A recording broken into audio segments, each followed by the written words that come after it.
అందరికీ కూడా ప్రభు యేసుక్రీస్తు నామములో నా యొక్క హృదయపూర్వక వందనాలు. అందరికీ ప్రైజ్ లో మంచిది. ఈ రాత్రి కాల సమయంలో బైబిల్ గ్రంథంలో ఉన్న కొండల గురించి దేవుని వాక్యాన్ని మనం ధ్యానం చేద్దాం. దేని గురించి అండి? కొండలు, కుండలు. హల్లెలూయా. ఒకసారి అంటే ఇలాగే ఒక పాస్టర్ గారు, ప్రియమైన దేవుని బిడ్డలారా, ఈరోజు మనం కుండల గురించి దేవుని వాక్యాన్ని ధ్యానిద్దాం. కుండలు తినే కుండలు కాదయ్యా, బైబిల్లో ఉన్న కొండల గురించి దేవుని వాక్యాన్ని ధ్యానం చేద్దాం అని చెప్పి విశ్వాసం చాలా తెలివైన ఉంటారు. విశ్వాసం తెలివైన కదా, తెలివైన అయ్యగారు ఏంటి కొండలు అంటున్నాడు? అయ్యగారు బాగా అది అనుకుంటా కొండలు కాదు భాష, కొండలంట. అదే కొండలు. ఎందుకంటే బైబిల్లో పెట్టుకున్న ఆ అగ్గిపొలన్నీ ఎగిరిపోయినాయంట. బైబిల్లో వచనాల మధ్యలో పెట్టుకున్నారంట అగ్గిపొలలు. ఆ అగ్గిపొలలు ఎగిరిపోయినాయంట. ఏం చెప్పాలో ఎక్కడ బస్సు మర్చిపోయాడు, తిరిగేద్దామన్నాడు మొత్తం ఎవరు దొరకట్లేదు. హల్లెలూయా. ఎగిరిపోయేసరికి పాపం ఏం చెప్పాలంటే కొండలు అన్నాడు. ఈ రాత్రి అది కాదండి, బైబిల్లో ఉన్న కొండల గురించి దేవుని వాక్యాన్ని ధ్యానం చేస్తాను. నేను దినమంలో నేను శరీర క్రియల గురించి చెప్పాను. అందులో చాలా ఉన్నాయి. అయితే ఒక్కొక్కటి ఒక్కొక్క అంశంగా ఉంది. అయితే వాటిని నేను బోర్డులో పెట్టి తర్వాత మీకు ఎప్పుడైనా చెప్తామని చెప్పి తల్లి వీటి గురించి ధ్యానం చేయడం జరిగింది. కొండ మనకి ఏమిస్తుంది? కొండ యొక్క లక్షణం ఏంటి తెలియదా? కొండ ఏమిస్తుందండి మనకి? అండ అంతే కదా. ఇప్పుడు మా ఏరియా అంతా కూడా కొండలు ఉన్న ప్రాంతంలో ఏమి రావండి? తుఫాను రావు. ఎత్తైన కొండలు ఏం చేస్తాయంటే చెట్లతో నింపబడి ఉంటాయి కాబట్టి ఆ కొండలు ఏం చేస్తాయంటే ఊరిలోకి గాలిని ఎక్కువ రానివ్వకుండా ఆ కొండలు ఏం చేస్తాయి? ఆఫ్ చేస్తాయి అన్నమాట. అందుకనే కొండ అంటే ఒక విశ్వాసకి ఒక అండ లాంటిది. దేవుడికి స్తోత్రం కలుగుతుంది. శ్రమలు అని వచ్చినప్పుడు, ఆపదలు అని జీవితంలో సంభవించినప్పుడు కొండ ఎవరని చెప్తుంది బైబిల్ గ్రంథంలో? క్రీస్తే కొండ. దేవుడికి స్తోత్రం కలుగుతుంది. క్రీస్తే కొండ బలి చెప్పారు. హల్లెలూయా. ఆదికాండం 22వ అధ్యాయం 2వ వచనం. ఆదికాండము 22:2 వచనం. అప్పుడు ఆయన నీకు ఒక్కడై ఉన్న నీ కుమారుని అనగా నీవు ప్రేమించు ఇస్సాకును తీసుకొని మోరియా దేశములకు వెళ్ళి అక్కడ నీతో చెప్పబో పర్వతములలో ఒకదాని మీద దహన బలిగా అతనిని అర్పించుము అని చెప్పారు. దేవుడికి స్తోత్రం కలుగును గాక. అబ్రహాం గారితో దేవుడు ఒక దర్శనముతో మాట్లాడుతా ఉన్నాడు. ఏ కొండ అంటున్నాడు? మోరియా దేశము అనే మాట అక్కడ రాయబడదు, కానీ బైబిల్ భాషలో మనం గమనిస్తే మోరియా కొండ, ఇది దర్శనపు కొండకు సాదృశ్యంగా ఉంది. దేవుడు అబ్రహాముకు దర్శనమిచ్చి, ఇదిగో నీకు ఒక్కడైన ఇస్సాకును తీసుకొని నేను చూపించబో ఒక పర్వతం మీద నీ కుమారుడు నాకేమన్నాడు? బలి అర్పించమన్నాడు. ఇదే మోరియా కొండ మీద దావీదు గారు బలిపీఠం కట్టారు. ఇదే కొండ మీద దావీదు తర్వాత తన కుమారుడైన సొలొమోను మందిరం కూడా కట్టాడు. 2వ దినవృత్తాంతాల్లో ఈ మాట మీకు అక్కడ కనబడుతుంది. 2వ దినవృత్తాంతాలు 3వ అధ్యాయము 1వ వచనం. దినవృత్తాంతాలు తర్వాత సొలొమోను దావీదునకు యెహోవా ప్రత్యక్షమైనప్పుడు మోరియా పర్వతమందు దావీదు ఏర్పరిచిన స్థలమున అమ్మా యెహోవాకు ఒక మందిరమును కట్టనారంభించెను అంటున్నాడు. దేవునికి స్తోత్రం. మీరు చదివినంత అదేనా? 3వ అధ్యాయము 1వ వచనం. తర్వాత సొలొమోను యెరూషలేములో తన తండ్రి దావీదునకు యెహోవా ప్రత్యక్షమైనప్పుడు మోరియా పర్వతములో దావీదు సిద్ధపరిచిన కావున యెబూసీయుడైన ఒర్నాను కళ్ళమందు దావీదు ఏర్పరిచిన స్థలములో యెహోవాకు ఒక మందిరమును, ఇక్కడే మందిరమును కట్టాడండి. ఈ యొక్క మోరియా పర్వతము దేన్ని సూచిస్తా ఉందంటే, దేన్ని తెలియజేస్తా ఉందంటే ఇది ఒక దైవ ప్రత్యక్షత స్థలము. విశ్వాసులుగా మనందరి జీవితాల్లో ఏముండాలంటే ప్రతిరోజు కూడా దేవుని మందిరం అనే ఈ కొండ దగ్గరికి వచ్చినప్పుడు, ఆయన కృపా సింహాసనం దగ్గరికి మనం వచ్చినప్పుడు మనము కూడా దావీదు లాంటి ప్రత్యక్షతలు మనం ఏం చేయాలి? పొందుకోవాలి. ఎంతమంది ప్రత్యక్షతలు పొందుకుంటున్నారు? దేవునికి స్తోత్రం కలుగుతున్నాం. దేవుని సన్నిధికి వచ్చామంటే ప్రత్యక్షత అంటే ఏంటి? ఒక మాట, ఒక వాగ్దానం, ఒక వాక్యం, ఒక మనిషి దేవుడు ఏదైనా ఒక మాట నీతో మాట్లాడుతున్నాడా?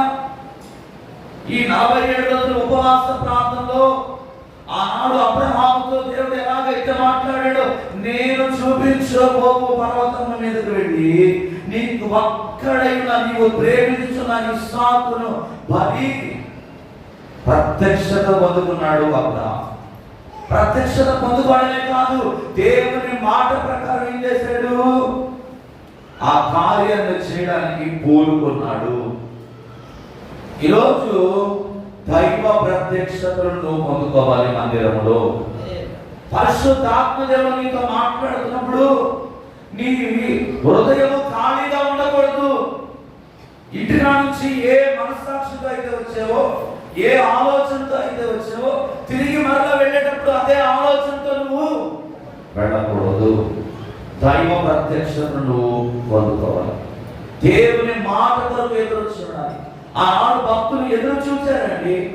దేవుడు ఏం మాట్లాడతాడని ప్రతి క్షణం కూడా కనిపెట్టే అనుభవం మన జీవితంలో కలిగి ఉన్నారు. కానీ ఈరోజు చాలా మంది కనిపెట్టలేని స్థితిలో ఉంటారు. కనిపెట్టినప్పుడే దేవుడు మనతో మాట్లాడు. ఒక శోధన వస్తుందంటే దేవుడు ఒక ప్రత్యక్షతను నీకు అనుగ్రహిస్తాడు. ముందుగానే ఆయన నిన్ను ఏం చేస్తాడంటే అలర్ట్ చేస్తాడు అన్నమాట. ఇప్పుడు దుబాయ్ దేశంలో బాంబులు పడుతున్నాయండి. ఏం మోగుతా ఉన్నాయి? సైరన్లు మోగుతా ఉన్నాయి. సైరన్ మోగినప్పుడు ప్రజలందరూ కూడా ఏం చేస్తున్నారు? పంకర్లోకి వెళ్ళిపోతున్నారు, తలదాచుకుంటారు. అలాగే శోధన సంభవిస్తున్నప్పుడు దేవుడు నీతో ఒక ప్రత్యక్షతను కనపరుస్తాడు, తెలియజేస్తాడు. ఆ శోధన నుంచి నువ్వు ఎలా తప్పించబడాలో అది ఎక్కడ దొరుకుతుందంటే, ఎక్కడ నువ్వు పొందుకోగలవండి? దేవుని సన్నిధిలోనే. దేవునికి స్తోత్రం కలుగుతున్నాను. 2వ కొండ నిర్గమకాండం 31వ అధ్యాయం 18వ వచనం చదివితే, మరియు ఆయన సీనాయి కొండ మీద మోషేతో మాట్లాడుట సాధించిన తర్వాత ఆయన తన శాసనముల 2 పలకలను, అనగా దేవుని ప్రేమతో వ్రాయబడిన రాతి పలకలను అతనికి ఇచ్చాను. దేవునికి స్తోత్రం కలుగును గాక. ఇది దేవుడు మోషేతో మాట్లాడిన కొండండి. హల్లెలూయా. దేవుడు మోషేతో మాట్లాడాడు. ఎక్కడ? సీనాయి పర్వతం మీద. ఎన్ని రోజులు? 40 పగళ్ళు, 40 రాత్రులు. ఏమి మానేసి కనిపెడతా ఉన్నాడు? ఆహారము నీళ్లు మానేసి ప్రభు సన్నిధిలో కనపడుతున్నారు. దేవునికి స్తోత్రం కలుగును. ఈరోజు మనందరి జీవితంలో 2వ అనుభవం ఏంటంటే, దేవుడితో మాట్లాడే అనుభవం నీకుందా? ఎంతమంది దేవుడితో మాట్లాడుతున్నారు? హల్లెలూయా. మనం ఎప్పుడు కూడా ఎవరితో మాట్లాడాలంటే దేవుడితో మాట్లాడాలండి. ఇక్కడ మోషే ఎవరితో మాట్లాడుతున్నాడు? దేవుడితో మాట్లాడాడు. దేవుడితో మాట్లాడితే ఏం జరిగింది? మోషే ముఖము ప్రకాశించబడ్డది. హల్లెలూయా. ఆ ముఖం ఎప్పుడైతే ప్రకాశించబడ్డదో మనుషులు ఆ ముఖమును చూడలేకపోయారండి. దేవుడితో మాట్లాడే వారి జీవితాలు ఎప్పుడు ఎలా ఉంటాయంటే ముఖము ప్రకాశింపబడతా ఉంటది. దేవుని వెలుగు చేత నింపబడుతుంది. ఈ ఉపవాస ప్రాంతంలో నీవు ప్రకాశించబడాలి దేవుని వెలుగు చేత. హల్లెలూయా. అటువంటి ఉపవాస ప్రార్థనగా మన ప్రాంతంలో ఉండాలి, ప్రకాశించబడాలి. దేవుని ప్రసన్నత చేత మనం నింపబడే వారిగా ఉండాలండి. దేవుని మందిరానికి వస్తున్నామంటే నీవు ప్రకాశించబడాలి. మీరు రాత్రంతా కూడా ఇక్కడ చాలా మంది మరి ప్రార్థన చేసుకుంటూ ఉన్నారు, ప్రార్థన చేసుకుని ఇక్కడే పడుకుంటున్నారు, ఇక్కడే నివాసం చేస్తున్నారు. అన్నమ్మ ఎలాగైతే దేవుని మందిరాన్ని విడవక పట్టుకుందో మీరు కూడా దేవుని మందిరాన్ని పట్టుకొని ఇక్కడే ప్రభువును ఆరాధన చేస్తూ గడుపుతూ ఉన్నప్పుడు మీ ముఖాలు ఎలా ఉండాలి? అదనమాట, దేవుని వెలుగు చేత నింపబడాలి. మీ హృదయం దేవునితో కనెక్ట్ అయిపోవాలి. ఇక్కడ నువ్వు నివాసం చేస్తున్నావంటే ఏదో ఒకటి నువ్వు పొందుకొని నీ గృహానికి వెళ్ళాలి. దేవునికి స్తోత్రం కలుగునుగాక. కొరింథీ రాసిన పత్రిక 3వ అధ్యాయం 2వ కొరింథీ 3వ అధ్యాయం 7-8 వచనం చదువుతారమ్మా ఒకసారి. 2వ కొరింథీ 3వ అధ్యాయం 7-8 వచనాలు. 2వ కొరింథీ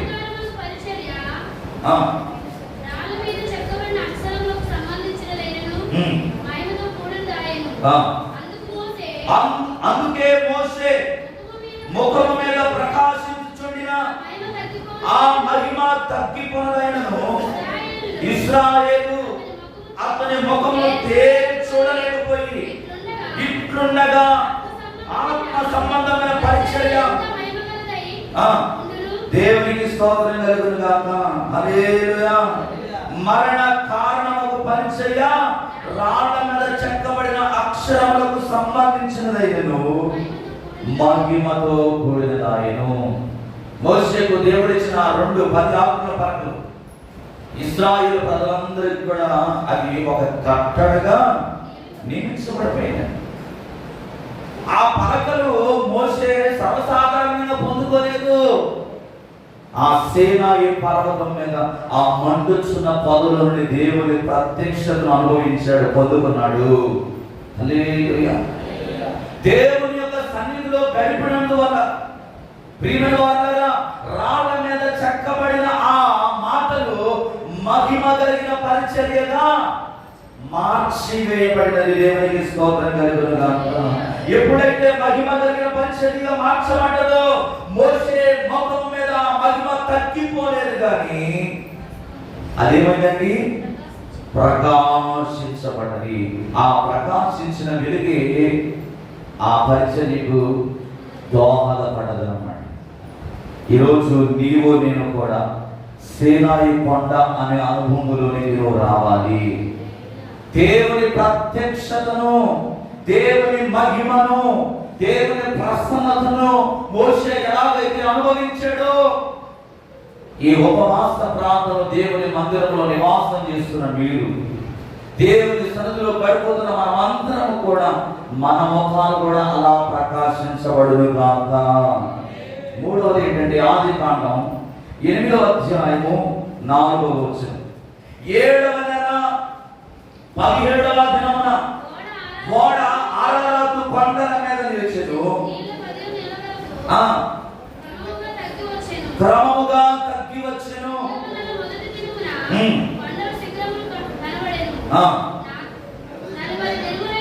40 దినములైన తర్వాత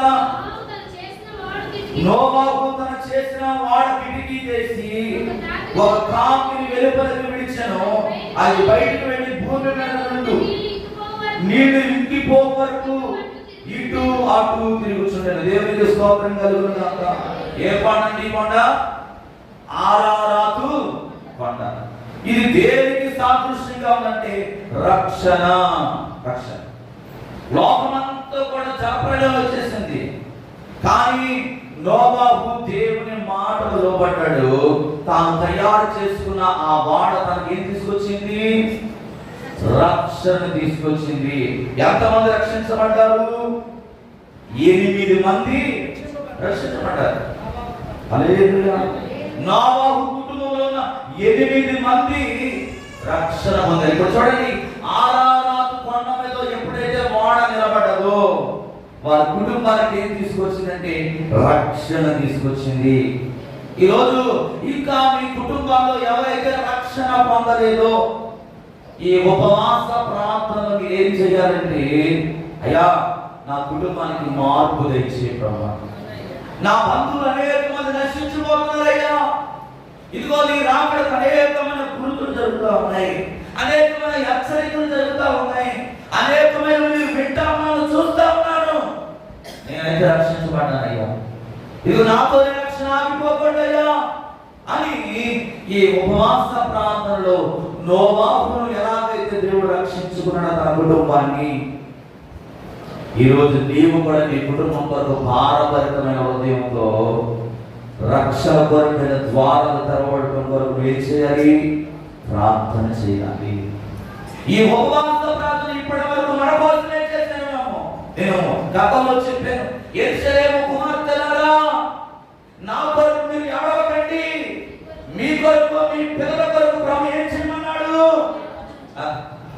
ఈ ఉపవాస ప్రార్థన దేని కొరకంటే అనేక మంది రక్షణ కొరకు, అనేక మంది మారు మనసు కొరకు, వారి పాపాలు ఒప్పింపబడినట్లుగా, వారి పశ్చాత్తాప హృదయం గలవారై దేవుని తరపు తిరిగేటట్లుగా, ఎవరి కోసం ఎక్కడో కానీ మన చుట్టుపక్కలే, మన గ్రామంలోనే, మనం నివసించిన ప్రదేశంలోనే ఇంకా అనేక మంది రక్షణ లేకుండా నోవహు మాట తన కుటుంబానికి రక్షణ తీసుకొచ్చింది. ఈరోజు దేవుని మందిరంలో చేసే ప్రార్థన అనేక మందికి రక్షణకరంగా, నీ ప్రార్థన శక్తివంతమైన ప్రార్థనగా ఉండాలి. దేవునికి స్తోత్రం కలుగుతా. ఏదో వచ్చామో వెళ్ళిపోయినట్టుగా ఉండకూడదండి.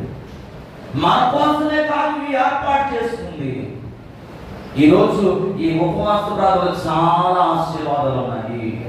ఒకటి, నువ్వు ఆత్మీయ జీవితంలో ఎదగడానికి, నీకు కావలసిన దేవుని సన్నిధిలో పొందుకోవడానికి, ఇతర మార్పు కొరకు, నీ ప్రార్థన ద్వారా కుటుంబాలు కట్టబడతాయి, నీ ప్రార్థన ద్వారా సంఖ్యలు తెంపబడతాయి, నీ ప్రార్థన ద్వారా యుద్ధాలు ఆగిపోతాయి, నీ ప్రార్థన ద్వారా కానీ గర్భాలను కూడా దేవుడు కనే గర్భాలుగా అంత శక్తివంతమైన ప్రార్థన.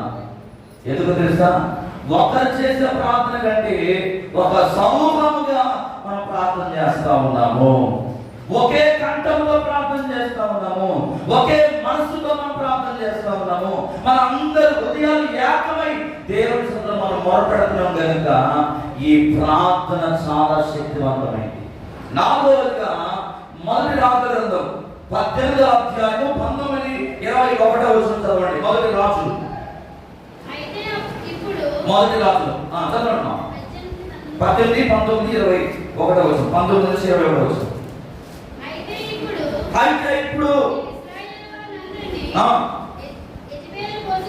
యెజబెలు పోషించుచున్న బయలు దేవత ప్రవక్తలు 450 మందిని, అషేరా దేవి ప్రవక్తలైన 400 మందిని నా యొద్దకు కర్మేలు పర్వతమునకు పిలువమని చెప్పాను. అహాబు ఇశ్రాయేలు యొద్దకు దూతలను పంపి సమకూర్చెను. ఏలియా జనులందరి దగ్గరకు వచ్చి, ఎన్నాళ్ళ మట్టుకు మీరు 2 తలంపుల మధ్య తడబడుచుందురు? యెహోవా దేవుడైతే ఆయన అనుసరించుడి, బయలు దేవుడైతే వారిని అనుసరించుడని ప్రకటన చేయగా, జనులు అతనికి ప్రత్యుత్తరముగా ఒక్క మాటైనను పలుకకపోయి. దేవునికి స్తోత్రం కలుగునుగా. ప్రవక్త అయిన ఏలియా ఈ కర్మేలు కొండ దగ్గర 2 రకాల తలంపుల మధ్యలో ఉంటా ఉన్నారు ఇశ్రాయేలు ప్రజలు. వాడితో ఒక నిబంధన చేస్తా ఉన్నాడు, ఎంతకాలం మీరు 2 తలంపుల మధ్య నివసిస్తారు. ఇక్కడ ఈ కర్మేలు కొండ దేనికి సాదృశ్యంగా ఉందంటే, మనుషుల యొక్క తడబడిన హృదయాలను సరిచేసి నిజమైన దేవుడు యెహోవాయే అని ఈ మాట ద్వారా వారు తెలుసుకుంటా ఉంటా ఉన్నారు. దేవునికి స్తోత్రం కలుగును గాక. యెహోవాయే నిజమైన దేవుడని వారు తెలుసుకొని వారు ఒక్క మాట ఆయనను పలకక ఒక్క మాట అయినా పలకక. రవి ఒకసారి వాక్యం ఒక్క మాట అయినా కూడా వారు మాట్లాడకుండా ఏం చేస్తున్నారండి? దేవుని వైపు వారు తిరిగారు. పైలు దేవుడు కాదని వారికి అర్థమైపోయింది. ఇదిగో ఇంతకాలము మేము వ్యర్థమైన వాటి వైపు మేము చూసాము, వ్యర్థమైన వాటిని మేము ఉపయోగించాము, మనుషులు చెప్పిన మాటలకు లోబడిపోయాము. ఎంతకాలము మీరు రెండు తలంపుల మధ్య నిలబడదురు? ఎంతకాలం మీరు రెండు తలం? ఈనాడు చాలా మంది కూడా రెండు పడవల మీద ప్రయాణం చేస్తా ఉన్నారు. అందుకే కుటుంబాల్లో నెమ్మదిని పొందుకోలేకపోతున్నారు, అందుకే సమాధానాలు పొందుకోలేకపోతున్నారు, ఆశీర్వాదాన్ని పొందుకోలేకపోతున్నారు. ఈరోజు బ్రతికితే క్రీస్తు కొరకు, చావైతే మరి లాభమని పౌలు ఎలాగైతే నిర్ణయించుకున్నాడో, ఒకసారి దేవుని దగ్గరికి వచ్చిన తర్వాత చావైనా బ్రతికైనా నువ్వు ఎవరి వైపు చూడాలి? దేవుని వైపు చూడు. ఏలియా ఎలాగైతే చెప్పినప్పుడు ప్రజలు ఒక్క మాట అయినా పలకకుండా ఆ మాటకు కట్టుబడ్డారు. తడబడిన వారి హృదయాలను దేవుని మాట చేత వారు సరిచేయబడిపోయినట్లుగా మనందరి జీవితంలో ఉన్న తడబాటులు, అపనమ్మకాలు, అవిశ్వాసము ఏదైతే నీ జీవితంలో ఏలుబడి చేస్తా ఉందో, దేవుని మాటలు బయలువెళ్ళినప్పుడు ఆ మాటలకు నువ్వేం చేయాలంటే కట్టుబడిపోవాలి, కట్టుబడాలి. 100వ కీర్తన 3వ వచనం కూడా చదివితే, 100వ కీర్తన 3వ వచనం కూడా చదవండి. 100వ కీర్తన, యెహోవాయే దేవుడని తెలుసుకోండి, ఆయన మనల్ని పుట్టించెను, మనము ఆయన వారము, మనము ఆయన ప్రజలము, ఆయన మేపు. ఎవరని తెలుసుకోమంటున్నాడండి? యెహోవాయే దేవుడని. దేవునికి స్తోత్రం కలుగును గాక. నిన్ను పుట్టించిన వారు ఎవరంట? ఆయనే అని నువ్వు తెలుసుకోవాలి. నీ జన్మకు కారణం ఆయనే. నిన్ను సృష్టించిన దేవుడు మాట్లాడుతున్న మాట ఏంటంటే యెహోవాయే దేవుడని. మొదటి రాజుల 18:39 వచనంలో ఒకసారి చూస్తే, మొదటి రాజులు 18:39 వచనండి. అంతట జనులందరూ దానిని చూచి సాగిలపడి యెహోవాయే దేవుడు, యెహోవాయే దేవుడు అని కేకలు వేసిరి. ఎప్పుడైతే వారు కనబడిన హృదయాలతో ఉన్నారో, ప్రవక్త ఏలియా మాట్లాడిన మాటలకు వారు ఇప్పుడు ఏమని సమాధానం చెబుతున్నారండి? యెహోవాయే దేవుడు, యెహోవాయే దేవుడు అని ఆయన ఎదుట కేకలు వేసి సాగిలపడిపోయారు. హల్లెలూయా.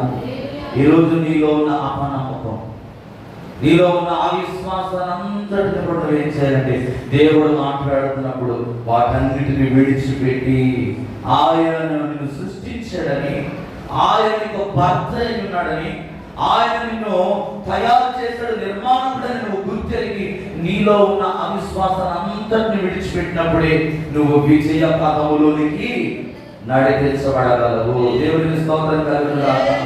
అందుకంటే ఆవగింజంత విశ్వాసం ఉంటే ఈ కొండకి ఆ సముద్రంలో. ఈరోజు ప్రవక్త ఏలియా మాటలకు వారిలో ఉన్న కలవరాలన్నీ పోయాయి, వారిలో ఉన్న అపనమ్మకాలన్నీ విడిచిపెట్టేశారు, అవిశ్వాసాన్ని కూడా విడిచిపెట్టారు. తడబడిన హృదయాలు అప్పటి వరకు అయోమయ స్థితిలో ఉన్న వారి ఆలోచనన్నింటినీ కూడా ఒక్క మాట ఎంత కాలం మీరు రెండు తలంపుల మధ్య నివసిస్తారు. ఈరోజు దేవుడు మనల్ని కూడా అడుగుతున్నాడు, ఎంత కాలం నువ్వు రెండు తలంపుల మధ్య నివసిస్తావు?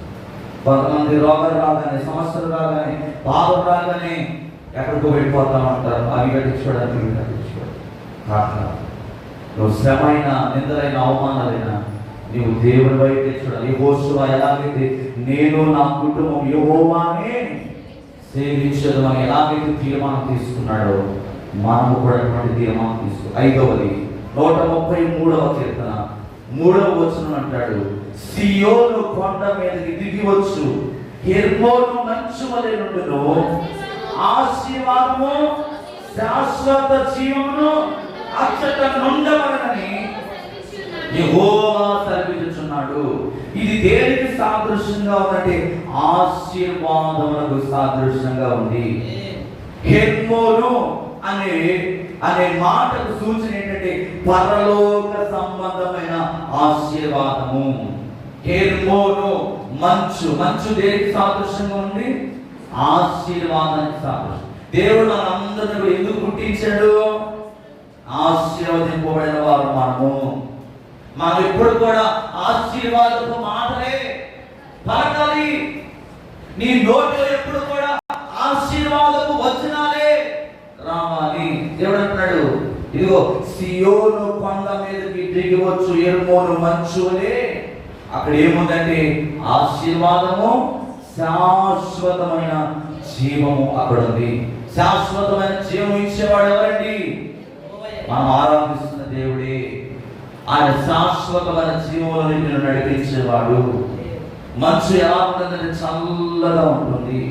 దేవుని సన్నిధిలో ఉండేవారు ఎప్పుడు కూడా ఎలా ఉంటారంటే ఆశీర్వాద పాత్రలుగా ఆయన నిలబెట్టే దేవుడు. దీవనకరమైన జీవితాన్ని నిర్వహిస్తాడు. ఈ రోజు నువ్వు నష్టాన్ని చూస్తున్నావేమో, శ్రమల గుండెను వెళుతున్నావేమో, అవమానాల గుండెను వెళుతున్నావేమో, అనారోగ్య పరిస్థితులను ఎదుర్కొంటున్నావేమో, ప్రభు అంటున్నాడు హెర్మోను అనే కొండ దగ్గరికి నువ్వు రావాలి. సియోనులో నుండి యెహోవా నిన్ను ఆశీర్వదించును. ఎవరైతే ఈ సియోను అనే కొండను ఆశ్రయిస్తారో వారు శాశ్వతమైన జీవాన్ని అనుభవిస్తారు. ఆరోది ఏంటంటే మార్కు సువార్త 14:26. మార్కు సువార్త 14వ అధ్యాయము 26వ వచనం. మార్కు సువార్త 14:26. అంతటా వారు కీర్తనలు పాడి ఒలివ కొండకు 32వ వచనం చదవండి. వారు గెత్సెమనే అనబడిన చోటుకు వచ్చినప్పుడు ఆయన నేను ప్రార్థన చేయించు వచ్చు వరకు మీరు ఇక్కడే కూర్చుండని శిష్యులతో 36. ఇదే నాయన తండ్రి నీకు సమస్తము సాధ్యమే, నా యొద్ద నుండి తొలగించుము, ఆయనను నా ఇష్ట ప్రకారం కాదు. దేవునికి స్తోత్రం కలుగును గాక. ఈ ఒలీవ కొండ ఇక్కడ ఏమని పేరు రాయబడిందండి? గొల్గోతా అనే మాటకు మరొక మాట ఏంటంటే ఒలీవ కొండ. ఇది దేనికి సాదృశ్యంగా ఉందంటే ప్రార్థనకు సాదృశ్యంగా ఉంది. సిలువకు ముందు యేసుక్రీస్తు ప్రభువారు ఇక్కడే ప్రార్థించాడు. శ్రమలలో ఆయన సోలిపోకుండా ప్రార్థనలో ముందుగానే సిలువకు ఎక్కడానికి ఆయన ఏమవుతున్నాడంటే సిద్ధపాటు కలిగి ఉన్నాడు. దేవునికి స్తోత్రం కలుగును గాక. అందుకే నేటికి కూడా ఇశ్రాయేలు ప్రజలు, యూదులు అనేక మంది ఇదే ఒలీవ కొండని ఆ కొండ దగ్గరికి వెళ్ళి దాన్ని ఏడుపుల కోడ అని కూడా అంటారు. అందరు కూడా ఇలా కోడ దగ్గర తాట పెట్టి ఇలా వాయించి ఏడుస్తూ ప్రార్థన చేస్తారు. ఎందుకు తెలుసా? యేసయ్యా నువ్వు త్వరగా ఈ స్థలంలోకి రా. మందిరము కట్టబడడం కొరకు నేటికి ఇశ్రాయేలు ప్రజలు ఈ ఏడుపుల గోడ అనే స్థలానికి, ఈ గొల్గోతా అనే స్థలంలోకి వెళ్ళేది చేస్తారంటే ప్రార్థన చేస్తారు. అంటే విశ్వాసం అర్థం చేసుకోవాల్సిన విషయం ఏంటంటే నీవు ఎప్పటికప్పుడు ప్రార్థనలో సిద్ధపడాలి. ఈ రాత్రే దేవుడు వస్తే యేసుక్రీస్తు ప్రభువారు సమస్త మానవాళి రక్షణార్థం కొరకు ఆయన శిలువకు ఎక్కడానికి ముందు ఎలాగైతే ఈ గొల్గోతా అనబడిన స్థలంలో సిద్ధపడ్డాడో ప్రతిరోజు కూడా అపవాది దేశాగ్ని బాణాల నుండి నువ్వు తప్పించబడాలంటే నీకు ఒకటే ఒక మార్గం, ప్రార్థన ఏం చేయాలి? నువ్వు సిద్ధపడాలి. ఒలీవ కొండ దేనికి సాదృశ్యంగా ఉంది? ప్రార్థన లేని కంచే దుష్టుడు ఏం చేస్తాడండి? వచ్చించాడు. ప్రార్థన కంచె వేసుకోవాలి మన కుటుంబాల చుట్టూ. ప్రార్థనలో ఎప్పటికప్పుడు మెరుపు కలిగి ఉండాలి. సిద్ధపాటు అనే అవసరం చాలా మనకు ఉందండి. సిద్ధపడాలి. యేసు ప్రభు ఎలాగైతే సిద్ధపడ్డాడు, ఈరోజు దేవుని రాకడ కొరకు ప్రార్థన ద్వారా సిద్ధపాటు కలిగి ఉండాలి. చివరిగా మత్తయి సువార్త 27వ అధ్యాయం 33వ వచనము. 27:33 పక్కకి చివరిగా ఆఖరి పాట గురించి తెలుసుకొని ప్రార్థనలో పెట్టుకోవాలి.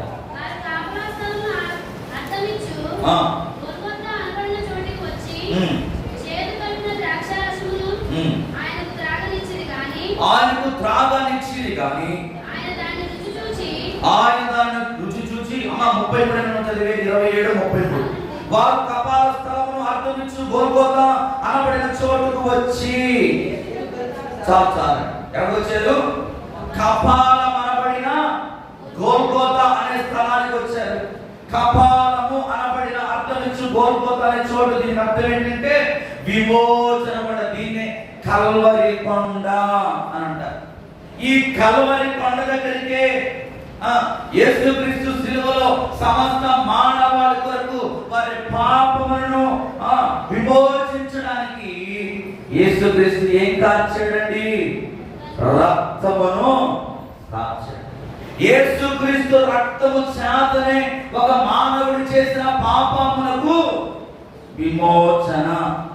విమోచన పొందేవా? మనం విమోచించబడాలి. విమోచన అనే పండుగలకు మనం రావాలి. ఇంకా మనం విమోచించబడకపోతే విమోచించ 121వ కీర్తన 1వ వచనం ఏమంటాడు? కొండల తట్టు నా తండ్రి ఎదుగుచున్నాను, నాకు సహాయము. దావీదు కూడా ఇదే కల్వరి అనే కొండ దగ్గర ఏం చేస్తున్నాడంటే ఆయన వైపు చేతులెత్తి ప్రార్థన చేస్తున్నాడు, అయ్యా నాకు సహాయం కావాలి. ఇదిగో నేను నీ వైపు చేతులెత్తి ప్రార్థన చేస్తా ఉన్నాను, నేను విరుకులో ఉన్నాను, నన్ను విశాల స్థలంలోనికి నడిపించువాడవు నీవే. కొండల తట్టు ఏం చేస్తున్నాడంటే కనులెత్తి ప్రార్థన చేస్తాడు. మన జీవితంలో కూడా కల్వరి అనే విమోచన కొండ అనుభవంలోకి మనం రావాలి.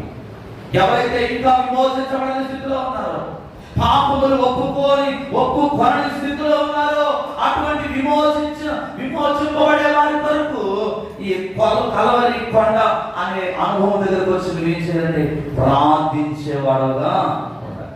ఎన్ని కొండలు చెప్పాను? 7 కొండలు. మొదటి కొండ ఏంటి? మోరియా కొండ. దేన్ని స్తుతిస్తాము? ఇది ప్రత్యక్షత, దైవ ప్రత్యక్షతను. రెండోది ఏంటి? సీనాయి కొండ. ఇది దేనికి సాదృశ్యంగా ఉంది?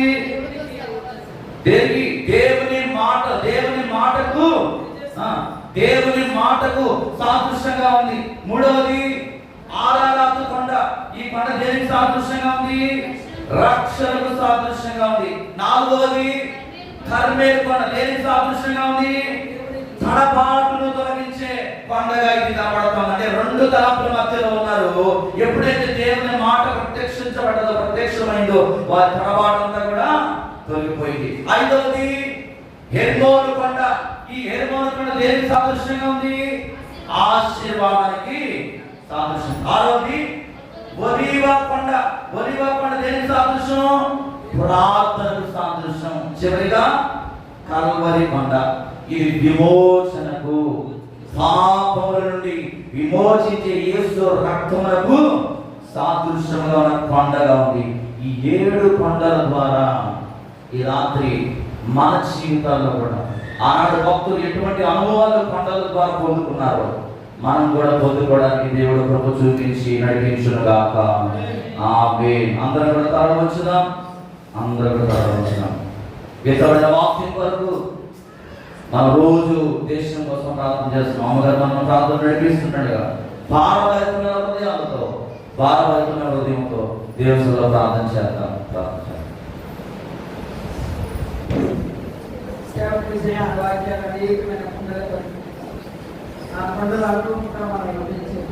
ప్రతి ఒక్కరూ ఏదో వస్తున్నాము, వెళ్తున్నాము, ప్రతి ఒక్క అనుభవం కూడా మన జీవితంలో భద్రత